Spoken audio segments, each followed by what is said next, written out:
Welcome into the PFN Bengals podcast. I am Dallas Robinson. He is Jay Morrison. As always, Jay, the season's saved. We're all good. We can forget about the first month of the season. We can forget about all of Joe Burrow's problems. The season is saved. Of course, the Bengals won against the Arizona Cardinals on Sunday to move to 2-3. The best the Bengals have looked all season by far, Jay. What are your main takeaways from this? It feels like the season. It feels like we can start fresh. We can start anew here. How do you feel? Not quite that. Not quite Okay. starting fresh and starting Okay. anew, but it's a giant exhale for Bengal fans because it looked like it's supposed to look, like they Yes. thought it would look in week one with a healthy Joe Burrow. But I mean, let's not forget, you go back last year and you look at all the what ifs and buts where they could have maybe hosted the AFC Championship game. And, I do think those three losses are behind them. But I think when we start talking playoff seeds, if the Bengals are truly turning this around and they're going to be in the playoffs, those three losses could be the difference between a home game and a road game at some point in the playoffs. So it's always the body of work, but yes, to be 2-3 at this point, like the difference between 2-3 and 1-4 is astronomical. Yeah. And I know we'll probably get to this later, but man, that meltdown in Pittsburgh by the Ravens, it's like, holy cow. Now all of a sudden it's 3-2, 3-2, 2-3, or 2-2, 2-3. It's a jumbled mess in the AFC North. The Bengals have to feel good about that, have to feel great about how Joe Burrow looked on Sunday, because it looked like the old Joe Burrow. Not just the stats, but the way he put them together, the way he was holding on to the ball longer and moving in the pocket and taking off and running and not sliding down after 1 yard and getting the first down. Yeah. It was just everything you expected from Joe Burrow this season. And finally, there it was. And people can talk all about Arizona's a bad team, maybe the worst roster in the league. That's not the important thing here. The important thing is the way Joe Burrow played and really the way he thought, that the confidence that he had to do what he needed to do and get it done. Absolutely. I mean, the win is obviously important, but I think Burrow's health and how he looked is, like, honestly even more important. The way he looked navigating the pocket, navigating pressure, to scramble for a first down and slide and drop the ball and look like he used to when he was able to escape the pocket and get a first down. And then he ran the next play too after that and looked good and dove. Even when he was getting sacked, he was jumping around and looking more mobile in the pocket and spinning around. And it looked so much different. It looked like the Joe Burrow we've seen in the past, right? I retweeted a play, and Joe talked about this too, that on the first touchdown pass to Jamar Chase, of which we'll get into everything that Jamar Chase did in this game, which was absolutely incredible. But on the first touchdown pass to Jamar Chase, that he was able to spin away from pressure, that he was able to kind of replant on that right leg, reset, and not only that, but throw across the field, throw across his body, an absolute dart for 25 yards to Jamar Chase. It's so good to see that. I think it's honestly kind of amazing from where he looked against the Titans to now. It's hard to believe it's been 1 week, honestly. It looks like to me, it feels like, man, this is a guy who maybe had 2 or 3 weeks off. No, this is 1 week and he looked totally different. I think you have to be so excited about what's to come for this Bengals offense. There are still problems with this roster. We'll get into, there's some issues still. And like you talked about, they've already banked these losses. They can't go back and fix what already happened. So, moving forward, that's going to be kind of an albatross around their neck. But heading into the Seattle game and then with the bye after that, I think you have to feel good about how Joe Burrow looked, how he was processing, how he was moving in the pocket, just how everything about how this offense was working with no T. Higgins too, right? I think you have to feel really good just about kind of how this offense feels. It wasn't maybe that blowout win that we were kind of hoping for that would kind of wipe away all these concerns, but to see them put up 34 points, and I know some of those were on defense, but it was an absolutely impressive win, I thought. It makes you, if you're a Bengals fan, it makes you feel good about moving forward.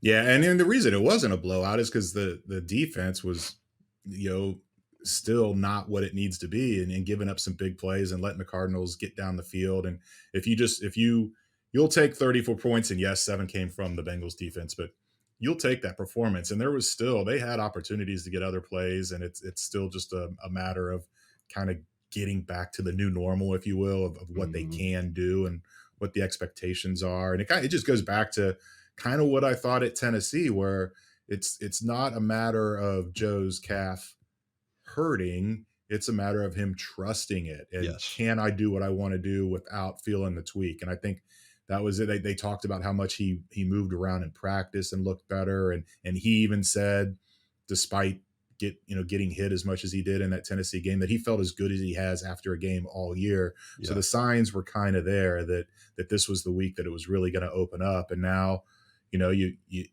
avoid disaster against Seattle without any kind of recurrence, and you get the week off for the bye, and then really it's a week and a half because you're not going to do anything Yeah. until the early part of that following week or the middle part of that following week. So really a chance. Be interesting to see if that's his plan, is because he talked about the best way to heal a calf is rest. And Hmm. is he just going to completely stay off of it for this bye week and just let it rest and heal? Or I'm curious too, because the these guys, they work out all the time. And has Right. he been able to do calf raises? Has he been able to do the normal kind of leg exercises that he would do? Or is that fear of kind of re-injuring it while working out been there? And so does he try to catch up there and rebuild strength in it? There's a lot to process over the Hmm. bye week. And we'll see. We'll talk to Joe on Wednesday and see how he's feeling and what his plans are for the bye week. But yeah, I think Sunday was an exhale, but now again, it just seems like Yeah. going into every game, it's going to be hold your breath, because you just never know. I don't know at what point Bengal fans are going to feel comfortable where you're not wondering every time he takes off running, like, is he going to pull up? Yes. But that's getting through this one, I think, would be the huge mile marker, because then you got the bye week, and then you really hit the grind of the schedule coming out of the bye.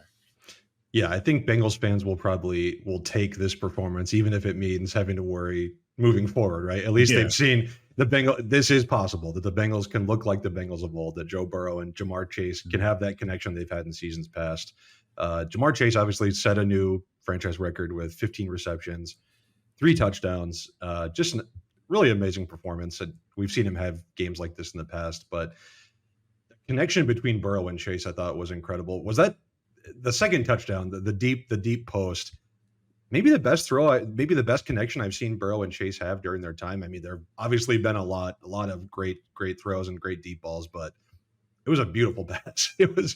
That moment right there felt like, okay, the Bengals are back. Joe Burrow is back, um, and not only that, but I think Burrow did a lot of out of structure work too. Right? I think the first Mhm. and third touchdowns to Chase looked like they were out of structure, and that he kind of made something happen in the pocket, and Chase made something happen with the defenders, and they were able to score. I thought that was really impressive too. I mean, that's the type of thing that Joe just hasn't been able to do. Right? He's been stuck in the pocket, or at least felt like he was stuck in the pocket for this first month of the season. So to see that, I thought was really impressive. I thought the Bengals offense did a couple good things too in terms of using play action. I think it was the second most play action attempts they've used all season. They had Jamar Chase in the slot and just creating those little plays where he's in space or where he has a couple blockers in front of him. And we know how good Jamar is at making people miss tackles.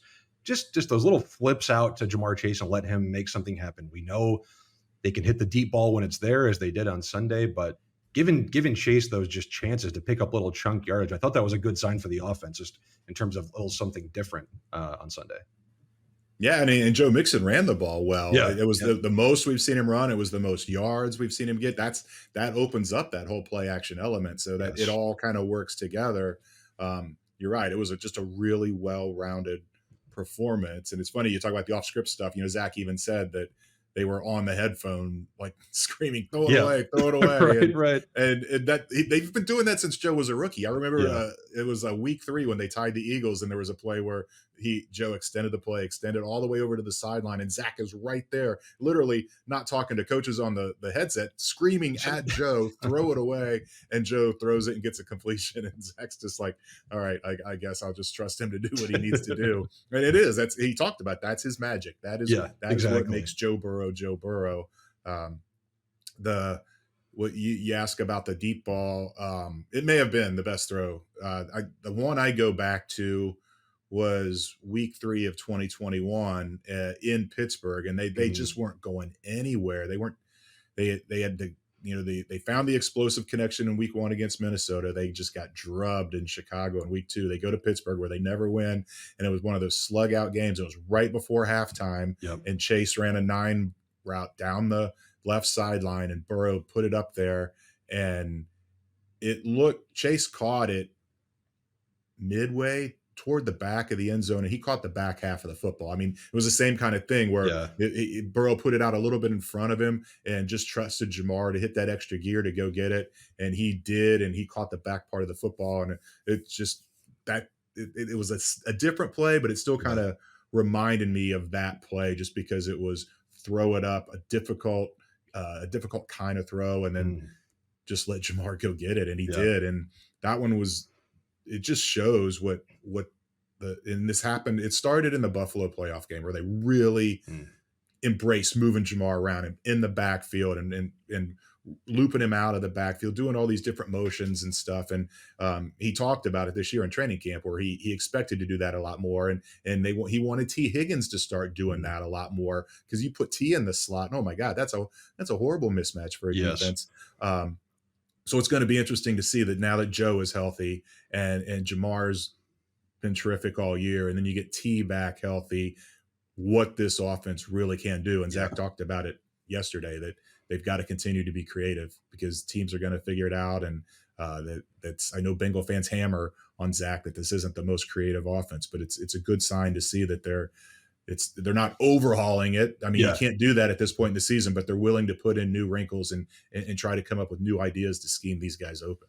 Yeah, just little elements of spice, right? A Yeah. little something different. 'Cause I think the Bengals game plan on offense is typically like we're better than you, which they are for the Mhm. most part. They've got guys that can win on 1-on-1. They don't in situations. They don't have to scheme guys open necessarily when you have Jamar Chase and T. Higgins and Joe Burrow. Yes.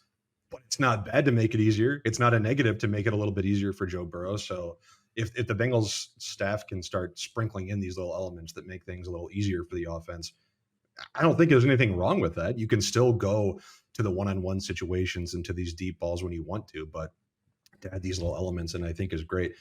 I think this offensive performance, I think we have to talk about to manage this effort with T. Higgins out too was incredibly Right. impressive. That you're doing this with Trenton Irwin as your starting wide receiver, right? You're doing this without a guy in T. Higgins who could be a number one receiver for a lot of teams in the NFL. So I think that was really impressive that Arizona's defense, they don't have the best secondary. They don't have the best talent on paper, but they're NFL players. They can say, hey, we're going to focus on stopping Jamar Chase. They still couldn't do it, even with T. Higgins not on the field. If T. Higgins can come back next week or after the bye, I think that makes Bengals fans feel pretty good about what this offense can look like. For sure. And if he can't, you still feel good because of the Yes. way that Trenton Irwin stepped up and Andre Yosivas got his first catch and there was just a lot to like there. Higgins is an interesting thing. Yeah, I mean, it looked like he might be able to play this week when he came back Mm, Friday and was running routes on air. Zach said it was his call not to have him play.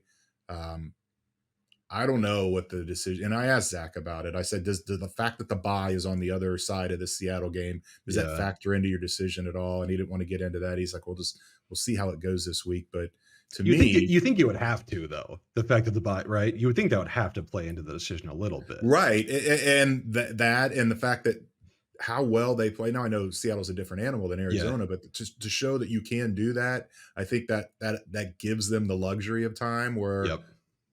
maybe you do sit T another week and let him get fully healthy because it's not about just playing through pain. I mean, it the football players are so good at managing the pain and like I said, playing through it, but it still hurts. And Yeah. in that moment, if he gets hit, it can hurt like hell and he can get up and play the next play. But in that moment, when you take that shot, the body's going to react the way the body's going to react. And it could lead to a fumble. If he's got the Yeah. ball in his hands and you take a shot on that sore rib, there's going to be that little bit of and that could be the difference in the game Absolutely. so it's just there's a lot to consider and go into this. And I know, there's always the cynical side of fans that say, oh, he's just milking this because he didn't get his contract. That's nonsense. That's just crap. Anybody who knows T. Higgins knows what drives him and the kind of guy he is, and he would Yeah. never sit out for something like this. And I we'll know if we can talk to him this week. I would assume he was lobbying to play. The fact that they had him questionable and then Zach made the call not to play him. So, yeah, encouraging sign that they could do what they did without T. Higgins. And we'll see. we'll get into the Seattle Seahawks here in a Mhm. little bit, but this is a much greater degree of difficulty, this Seattle defense. Yes. But the way Trenton Irwin played really does, and the way not just Sunday, the way he does every time they ask him to step in, Yep. except for the AFC Championship game. That was the outlier because that I don't know. Kansas City just had an answer for him that the Bengals couldn't do anything in that game once Tyler Boyd went out. I really do feel it would have been a different game if Boyd hadn't gotten hurt. Mhm. But Trenton Irwin just wasn't the ideal replacement for Boyd there, even though a few weeks earlier he went nuts when Yeah. Boyd hurt his finger against New England and he comes in and catches a couple touchdown passes. So I think they feel really good about having Irwin to be the T Higgins replacement if it has to be that way for another week. Yeah, I would agree. I think Irwin's been very impressive. I would encourage anyone to go check out Jay's story on Trenton Irwin this week and about how his father got to come to the game, and it was absolutely great story. Yeah, I feel good about Irwin as the wide receiver four in this team. To go back to T Higgins for 1 second, I think yeah, to say that this is about a contract situation, I think that's Mhm. a ridiculous take. Number one, because of what you said, is because we know the type of person T Higgins is. Any pending free agent, the worst thing you can do is not be on the field, right? I know he Right. doesn't want to get hurt and injure re-injure himself and miss more time, but missing any time in like your contract season, that's not what you want to do. That availability is the best ability in the NFL. So I think insinuation that T would be sitting out for a contract situation, I think that's totally wrong. That's just my opinion, but Yeah. I don't think that's realistic. Um, yeah, I think the only other thing on offense I wanted to bring up was the offensive line. I think there's still some issues up front. Um, Mhm. you saw it on Sunday when the Cardinals were doing some defensive line games, when they're doing stunts and twists and they're looping guys around and taking different angles. Bengals had a lot of trouble with that. And they've had a lot of trouble with those type of defensive line games for a few seasons. And that's with different personnel up front too, right? You've added Orlando Brown this year. I thought he had some trouble in one-on-one situations, which is not necessarily what you want from your highly paid left Right. tackle. Um, I think there's still some concerns up front. I'm not saying it's the end of the world. I think we thought coming into this season that the Bengals offensive line was the best it's been in years, and in terms of both starters and depth. There's still time for this to mesh. Obviously, we're only through 5 games. What do you think about up front? I mean, there were obviously some issues. Is this something that they can rectify as the season goes along, as they get more kind of cohesion together, or is this going to be an issue that we're looking at in December and saying, "Here we go again"? The Bengals offensive line can't protect Joe Burrow. Yeah, I think they're going to be better for a couple reasons. One, just knowing who the guys are. Now, Cordell Volson's a different animal. He's in his second year, and he's still kind of learning. But these other guys have played a lot of football, and they've played well. And I thought Alex Kappa played really well on. He was kind of the outlier or Sunday against Arizona. Mm-hmm. But everything we talked about earlier about Joe Burrow finding his footing and getting back. I mean, the O line had to approach things differently, knowing Yep. what Joe Burrow was dealing with. And now if you take that element out, I think that just lets them relax and it's not just feeling like anytime they miss a block that it can be disaster, but just simple things about running a guy by because you assume Burrow can step up and get away from him, and then when he's compromised, he can't step up. So you can't lean on your normal technique. So I trust that they're going to be better. The other issue is a lot of what we've seen has been the blitzing Mm-hmm. and the blitz pickup, and that's not all on the offensive line. A lot of that's Sure. on Burrow. That's on whoever the back or the tight end, whoever happens to be in the backfield. There's a lot more that goes into that than just five guys up front trying to win their one-on-one battles. Mm-hmm. And I asked Zach about it, and they took the 3 sacks on Sunday. All of them were blitzes. They have no issue with the one on third down that led to the field goal. It's been a story since that 2021 season when Burrow got sacked 50 sometimes, and that is always their point, that a third down sack in the red zone is a shoulder shrug. Right. It's Right. extend the play as long as you can. It's a 4-point play. If you can make something happen, if you take the sack, you've got one of the best kickers in the league. It's not going to kill him to get backed up 8 yards. It's still a gimme field goal for Evan McPherson. So the other two were concerning. The one that I thought really was crucial because they really could have taken control of that game right before halftime. And they had a 3rd and Mhm. 5 at midfield with about a minute or so to go, right after Yep. Cam got the pick six. Yep. Um, and Arizona ran the stunt where the two guys on the outside looped inside, and Joe Mixon runs right up the middle to go out for a Yeah. pass, and it doesn't block either one of them. And who knows? I mean, I don't know. I don't know if that's his. If you don't see a stunt like that coming, and he's Yeah. just focused on getting out, it's not like he's in the backfield waiting on a blitzer and whiffing. Right. That's a different thing.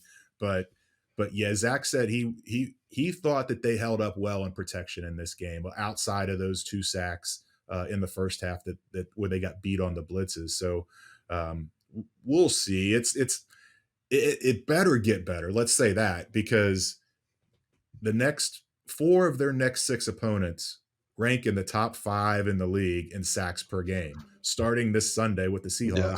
Seahawks, they're number 2 in the league in sacks per game, obviously coming off of that performance on Monday night before their bye where they Yeah. had 11. So here I've got this here. Seahawks, okay, after the bye, you got San Francisco. They surprisingly are not in the top 5 in sacks per game. But then after that, Buffalo, number 1, 4.2 sacks per game. Seattle, number 2, 4.0. The Ravens, 3.6. They're 4th. And the Steelers, 3.4 sacks per game, are 5th. That's what this offensive line is looking at in the next 6 games. So it better get fixed and in a hurry. But I have faith in things looking better, just naturally, just the fact Yeah. that Burrow is better, but then trust in Frank Pollock to get this right, trust in the guys that have done it in the league for a long time to get it right. And I don't think we're going to see them sitting at 29th in pass block win rate very much longer. I think on defense, it's kind of the same question, right? As long the offensive line is, we know that the defense has the talent. We know Lou Anarumo is one of the best coordinators in the NFL. And the Bengals didn't, defense wasn't terrible for this game. They were good at the beginning. They were good at the Mhm. end. There was a middle section there that wasn't quite as good. They still gave up 142 rushing yards. They let the Cardinals rush for 6.5 yards per attempt. Now, some of those were on big plays, obviously. That's going to bring that average up. Um, they got plenty of pressure. I thought Trey Hendrickson was incredible. I thought BJ Hill was really good as a pass rusher. But they still gave up some big plays, and that's kind of been the concern through this first month of the season is can you stop these explosives? I mean, that's the name of the game in the NFL these days is stopping explosive plays. And the Bengals really haven't been able to do that. And I think it maybe played into, we saw Nick Scott get benched for a little bit in this game and Jordan Battle played more snaps. Mhm. Is that going to be something the Bengals do is start to tweak their personnel if they keep giving up these big plays and say, hey, well, we don't know what else to do. We're going to make a personnel change here. We can't keep giving up these chunk yardage plays. What do you think of the defense? I mean, I think some good and bad. Obviously, the Cam Taylor Britt pick six was a really nice play, but they kind of threw it right to him, and he only had to run about 5 yards in for the score. It's Yeah. how much credit do you really give for that? Yeah, I thought there was some good and bad. What were your takeaways on the defense? Yeah, so again, Lou always harps on this is where, 23 out of 33 runs went for 4 yards or less, and that's Yeah. what you want. It's just Yes. these handful that are getting out, and it was the same thing. It's the contain. It's not getting just manhandled with runs up the middle. Yep. That 41-yard fake double reverse, that's 41 of those 142 yards right there. That it's those kind of plays they're really getting them.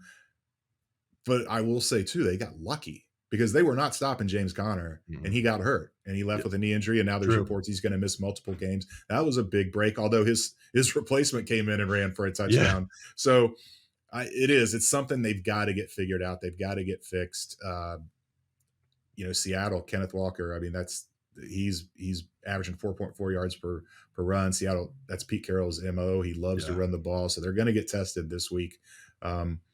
I don't know how much of it is the 2 new safeties. I think Dax Hill has played really well. Me too. Me too. And so that you look at Nick Scott and it hasn't been great. And they did work Jordan Battle in. They would probably balk at the term benching because Nick Scott came back in that game. Yeah. But we're seeing this. It's a total flip from what Lou told us last year because you're talking about Dax Hill and Cam Taylor-Britt, and can you work these guys in? And he was like, no. And he got really snippy, and he never Yeah. gets snippy. And he's like, you don't do that with DBs. You need the consistency back there. You need the experience, and yeah, maybe linebacker, definitely offensive line. You can rotate guys Mhm. in, never in the secondary. Well, now look, we've got DJ Turner rotating with Chidobe Awuzie, looking great, by the way. Yes. Um, and now Jordan Battle. And he's been working in on 3 safety looks on third Mhm. down, mainly where they moved Dax Hill to cover the tight end.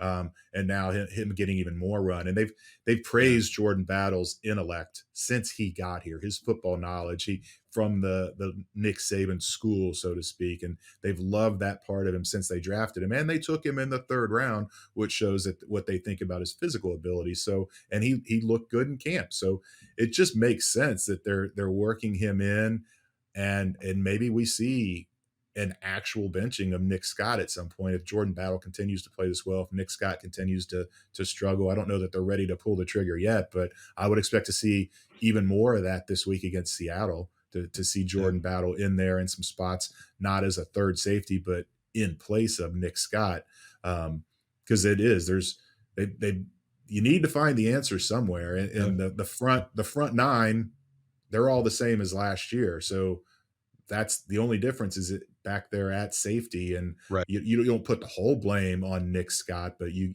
do need to figure out this, because they just can't keep giving up the explosives like they have been.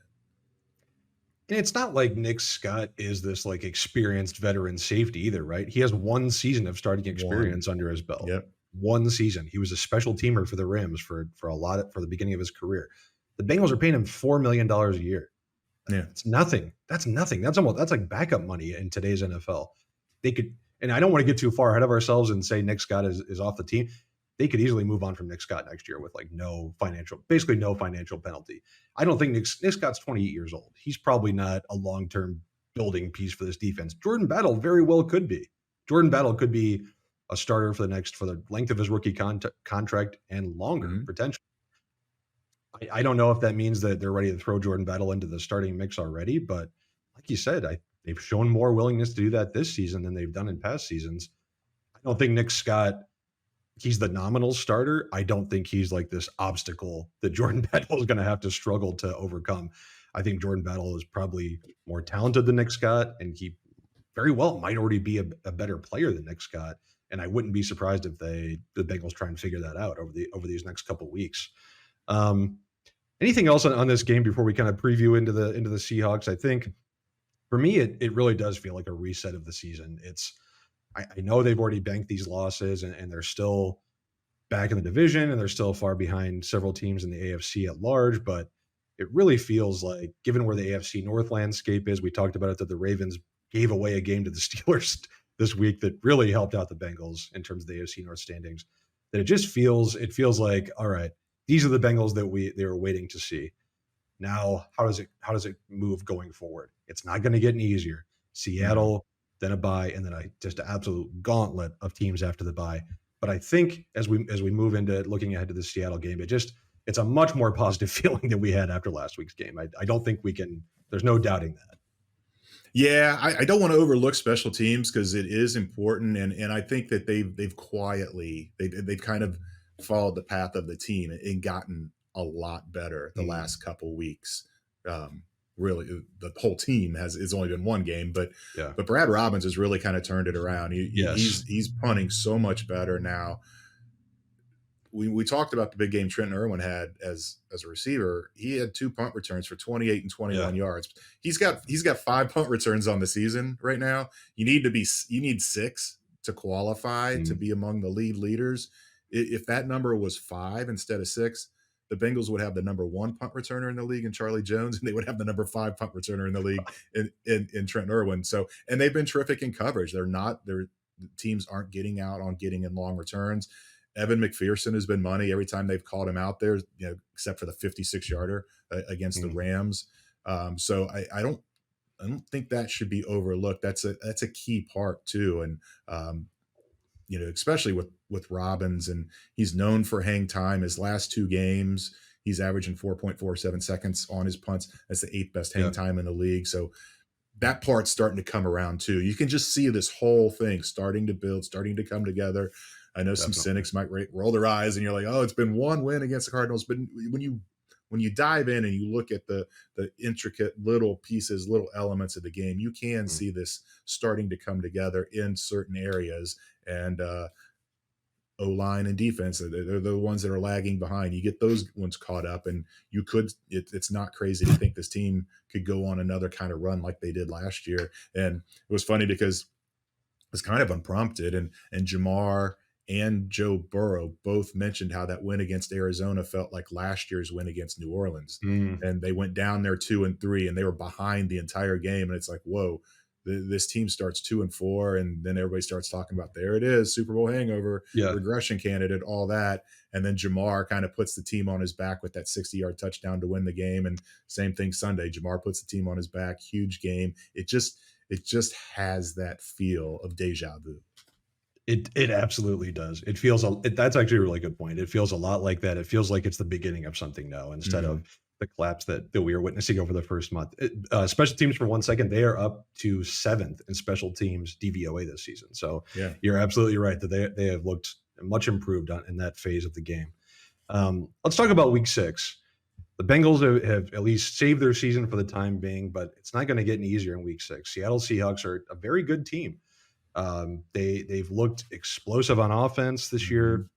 I think their defense has been much improved from where it was last season. Um, I guess a couple things I'm looking at this game. I'm concerned about the explosive plays again. You mentioned Kenneth Walker earlier. He's a very boom bust type running back. They're probably Bengals will be able to contain him for the most part. I think that's the type of running back he is. But it only takes one or two big runs to really do some damage. Not only that, DK Metcalf and Tyler Lockett is right up there with Jamar Chase and T Higgins in terms of wide receiver tandems, in my opinion. Those guys are absolutely capable of finding space down the field and creating huge chunk plays. Um, from an offensive side of the ball, what are your concerns if you were the Bengals defense? The one thing I think is surprisingly not been a concern for Seattle is their offensive line. They're missing both their starting offensive tackles. They're starting a rookie at center. They've had to reshuffle their interior a little bit. They've still looked pretty good. Geno Smith has been pretty well protected, I would say, even with those issues. What do you see on offense? If you were game planning this for the Bengals, what would be your kind of primary concerns for Seattle? For the Bengals defense against the Seattle offense, or Yeah. the yeah. Yes. I mean, Tyler Lockett.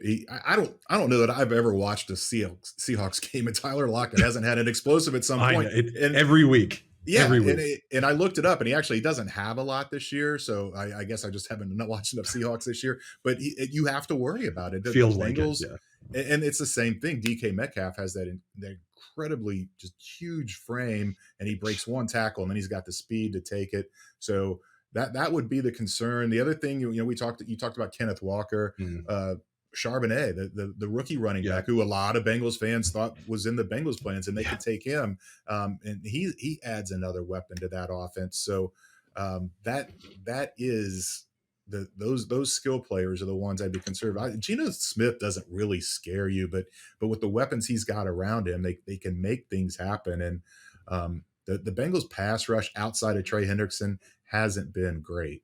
And it shows. Lou Anarumo is blitzing way more than Yes. he typically does, and that's a product of it's a product of a couple of things because Jordan Battle, Mike Hilton, and Zach or Dax Hill are really good at it, Yep. but it's not something he likes to do, and but he knows he's not getting the pressure that he needs to get with that front Yeah. four, and so he's leaning on that, and maybe that's another reason why these explosives are hitting, because you leave yourself vulnerable when you're blitzing that often. So it'll be interesting to see how they approach it. It'll be interesting to see if the Bengals can do what they did in Arizona and get out to a lead and lean on the run and get a little more aggressive defensively.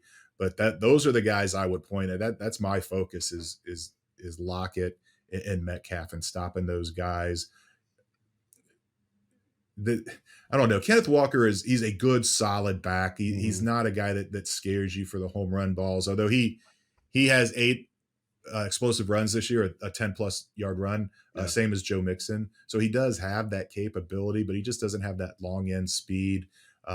If they want to lean on the run, just try to kind of like the defensive approach, keep everything in front of you. Don't give up the explosives in the run game. But that's the biggest question to me is does Lou dial it up or Yeah. does he dial it back? How much pressure does he bring against Geno Smith, knowing that the Seahawks have two wide receivers that can just torch you at any moment?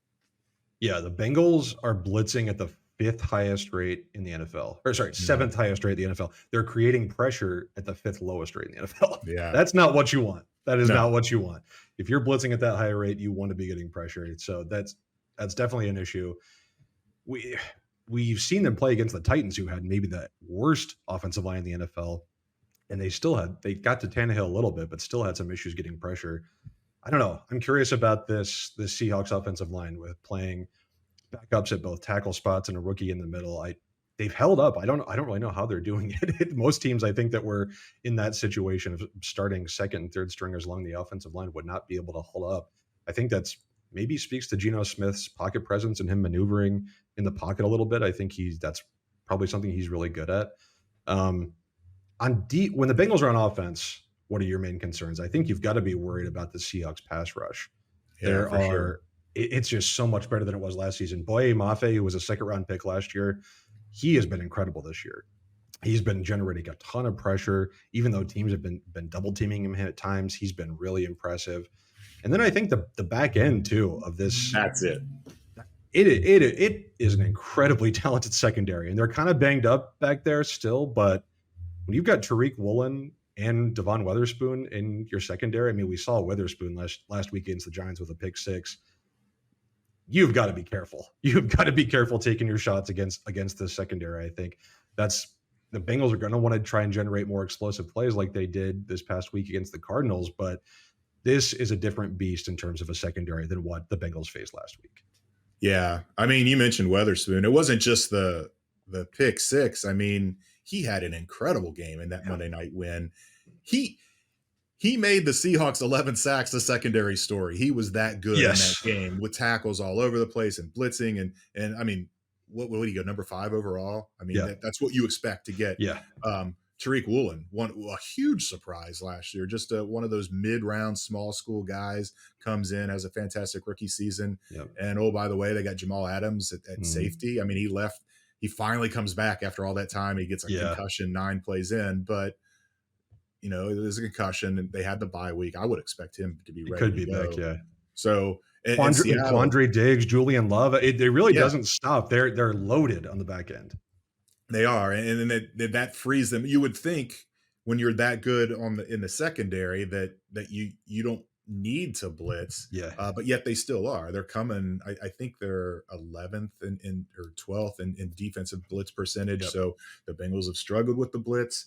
And if you've got those guys on the back end sticking to the receivers, it's going to make it tough on Joe Burrow in this offense. Could be another Joe Mixon kind of game where try to get the lead early and then try to get him going, just like they did in Arizona. Yeah, I could definitely see that. Seahawks are 4th best in pass rush win rate. It's always hard for me to say. I can never get that out. And 5th in just general pressure percentage. Like they are absolutely getting after the quarterback. And maybe some of those numbers were kind of bolstered by that game against the Giants. The Bengals offensive line is better than the Giants. I think we can say that comfortably. The Giants cannot block anybody. But yeah, I think that'll be absolutely critical. I would like to see the Bengals continue to be aggressive in terms of 4th down decision making and play calling as they were this past week. I thought you saw the Bengals go for it on 4th and goal. They didn't get it, but then you saw the result of that. On the very next drive, they're able to get the Cardinals backed up and generate points from the defense. I would like to see that continue. Like to see Zach Taylor continue to go for it on 4th downs when it makes sense, when the numbers back it up. Continue to be aggressive in the red zone. I think taking a more of a kind of a static approach or a little more of a conservative approach against a team like the Seahawks that can put up plenty of points and quickly is probably not the approach you want to take. I'd like to see them be really aggressive in this game. Yeah, and my other concern is, you know, we saw it. The Bengals got off the schneid of 0-2 and they beat the Rams. And you know, Zach even said it in his post-game press conference after the 10. Maybe they enjoyed the win too much. Maybe you know that led to that. So now they go out, they get a big win. You got the bye on the other side of this. Guys are thinking about their bye week plans and all that. Yeah. This is going to be a mental game as much as it is a physical game to stay locked in. And I thought it was telling a lot of times last year that it was a lot of victory Mondays where after they won, Zach gave them kind of an easier day, and that was Yeah. the locker room was supposed to open at 3 yesterday to the media, and they were still, all the players were still there. They were still having meetings. It was a regular Monday work day for them. Now they're not practicing and grinding, but they're in there getting their stuff done, and so I thought that was kind of a little mini tone setter for the week, and it's going to have to be that way because you can't. Fans are exhaling. The team can't exhale and feel like, okay, everything's back to normal now. This is a real test. And like I said, they need to come in focused and ready to go and win this first quarter. Otherwise, I mean, I talked about the difference between 1-4 and 2-3. Yeah. I mean, the difference between 2-4 and 3-3 is pretty big too, especially when you have a sour taste in your mouth after a loss and you got to sit through the bye week for something like that. And then, oh, by the way, Buffalo and San Francisco coming out of the bye. So really, really big week for them to make sure they are on point and playing their best football against the Seahawks. Yeah, I feel like this is actually a huge game. Like we talked about it last week that they were able to save the season by winning last week, but the season is not saved by any means. This is a huge game, and it only gets harder. You mentioned it. San Francisco, Buffalo, Houston, who was playing well, then Baltimore, then Pittsburgh. It's Baltimore on a short week. It's not going to get any easier. So I feel like this is going to be a tough game, but this is another one they really need. And I feel like we might be saying that every week. And, you know, when you start out the season as the way the Bengals did, every week starts to feel like a must win. I feel like this is right there. This is going to be a big game. And what you talked about, avoiding a letdown performance, I think will be huge heading into the bye. Let's get into our bets and our predictions for the week. We've been doing 2 bets every week. We've been doing a Bengals related bet and a non-Bengals related bet. I think I did okay last week, Jay. I think I went 1 for 2. Is that right? Remind me how we did last week. Yeah, you and Brian went 1-1. I finally went 2-0. Oh boy! I had Bengals -3, and I had the easiest bet ever. Jaguars +5-5. They win the game outright. They were staying in London for first time a team's ever done that. That felt like such a gimme bet, and I took it. So 2-0 for me. You went under on Bengals Cardinals, and that went over. Obviously, did not happen. And then you had Chiefs -5.5, and they won by 7. So you went 1-1. Brian went money line on the Texans, and they lost on a last second field goal. So his heater came to an end there. But he went Saints Pats under because he knew the Patriots just can't score. So he won that one. So now the season totals, Brian is at +20. You are even money, and I'm still in last even after my great week last week at -10. But it's bunching up. It's getting much closer.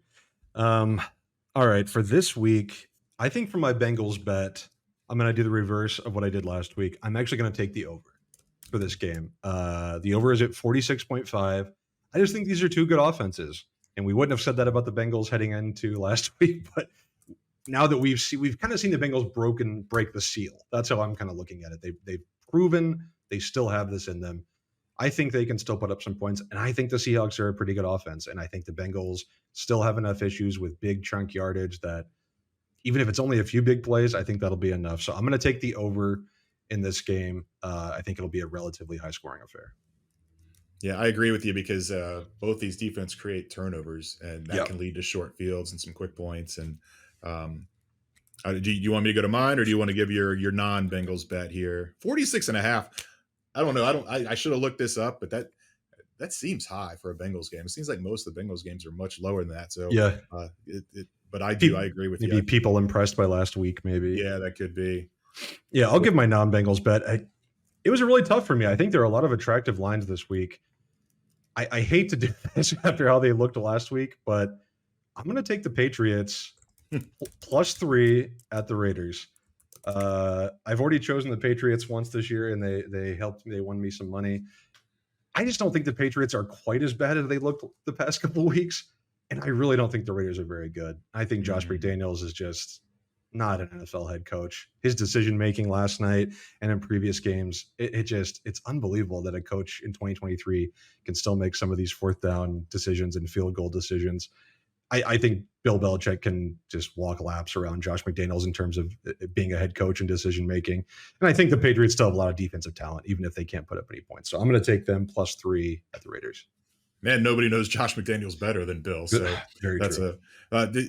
so off topic here, real quick. I watched that game last. Why was there fog in that stadium? It was like a smoky haze in an indoor stadium. I don't know. Yeah, after halftime, you mean? It seemed yeah. like Maybe. Okay, I think yeah. they So did maybe, something at halftime. I don't really yeah. know. Yeah, I was watching it, but like not that closely. It was a pretty boring game, honestly.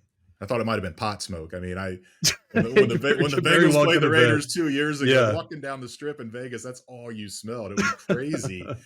So yeah, but it struck me as like, why? And the other thing is, that really the field they're going to play the Super Bowl on?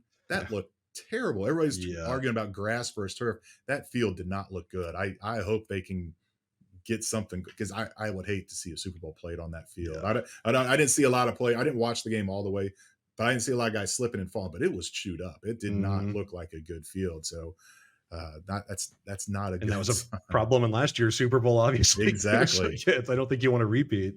Yeah, don't paint it. I mean, it's bad enough as it is, and you put all the big logos and everything on it. You're asking for trouble. I didn't like the Bengal. I didn't like either the over under or the line, the spread.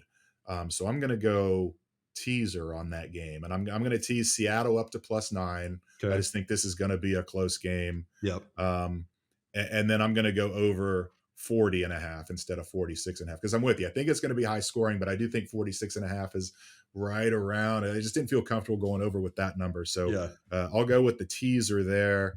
On the non-Bengals bet, I'm going, even though they've looked terrible, I'm going Giants +14.5 against the Bills. Really? Okay. It's I just big lines. Teams don't cover them as much as you would think maybe they do. The other thing is, the Bills lost a crap ton of players. They already had guys out. Then they lost a bunch more. They lose Matt Milano, the heartbeat of that defense. They lost a bunch of defensive guys. Yeah. And they're playing the week after London. It used to be the teams always opted to take the bye after London to kind of get reset. They're not doing that. They're playing the very next week after going to London and getting beat. It just seems like way too big of a number. Maybe the Giants are better off if it's Tyrod Taylor instead of Daniel Jones at quarterback. So that's going to be my non-Bengals one. Brian weighed in. He's going Eagles -6.5. And now I forget. I didn't write it down. I can't remember who they're. The Jets. Yeah, that was one of my other considerations. Yeah, that was on my list. And then he's got Colts +4. Okay. So he's still on a pretty good run. But he did have the stumble last week on a last second field goal. So we'll see if he can bounce back. He's our leader. He's our betting director. He should be good at this. So that's where we stand this week, going into the Bengals bye and our bye.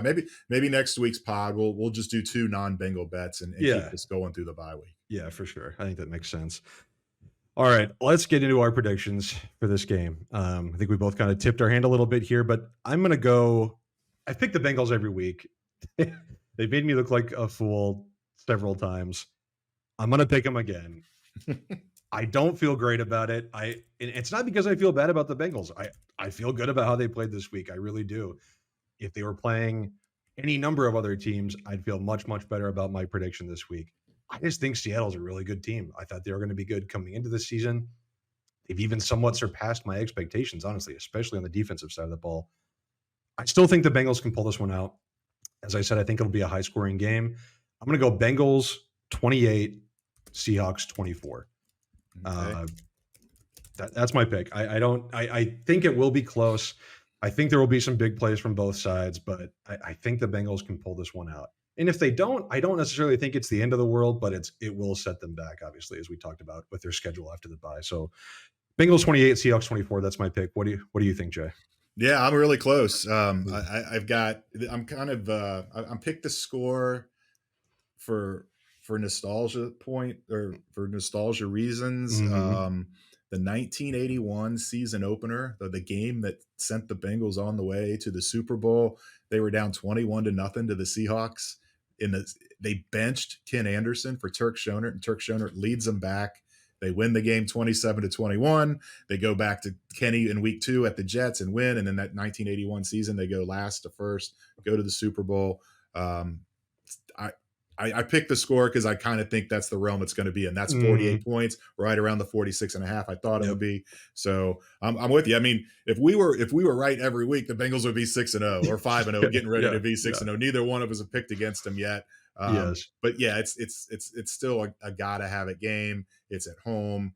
I tweeted this stat out, which I found amazing. I don't know if you saw it, but the last time Seattle came into Cincinnati in 2015, crazy ending. The Bengals have to run the field goal team on the field with no timeouts. They get the field goal from Nugent, force overtime. They win it in overtime. Since that day in 2015, the Seahawks are 15-1 playing East Coast games at 1 p.m.